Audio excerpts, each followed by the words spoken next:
அஸ்ஸலாமு அலைக்கும்.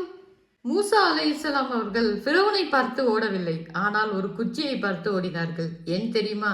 ஒரு சாதாரண குச்சிக்குள் அல்லாஹ் மறைத்து வைத்திருக்கும் ரகசியம் என்ன? வாருங்கள் தெரிந்து கொள்ளலாம். அல்லாஹ் மூசா அலைஹிஸ்ஸலாம் அவர்களிடம், மூசா, உன் வலக்கையில் இருப்பது என்ன என்று கேட்டான். இது சாதாரண கேள்வி அல்ல. அவர்களின் கையில் இருந்த குச்சியை பற்றி கேள்வியும் அல்ல. மாறாக அவர்களுக்கே அறிமுகப்படுத்திய கேள்வி அது.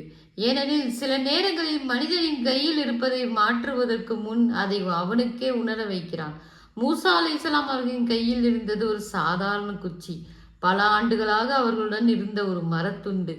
அதை அவர்கள் ஆடு மேய்த்தார்கள், அதில் சாய்ந்து நடந்தார்கள். ஆனால் வஹி வந்த பிறகு அந்த குச்சி இனி சாதாரண குச்சி இல்லை. அல்லாஹ் கூறினான், அதை கீழே போடுங்கள் மூசாவே. அவர்கள் அதை கீழே போட்டார்கள். அடுத்த நொடி அந்த குச்சி உயிருள்ள பாம்பாக மாறியது. அந்த காட்சியை பார்த்த மூசா அலைஹிஸ்ஸலாம் அவர்கள் பயந்து திரும்பி ஓடினார்கள்.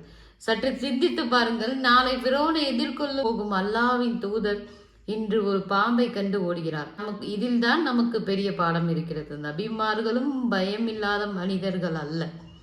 அவர்களும் நம்மை போல உணர்வுகளை கொண்ட மனிதர். அவர்களுக்கும் அச்சம் வந்தது, அவர்களுக்கும் சோதனைகள் வந்தன. ஆனால் அவர்களின் சிறப்பு என்னவென்றால், அவர்கள் அல்லாஹ்வின் கட்டளையால் மீண்டும் திரும்பினார்கள். அஸ்ஸலாமு அலைக்கும் வரஹ்மத்துல்லாஹி வபரகாத்துஹு.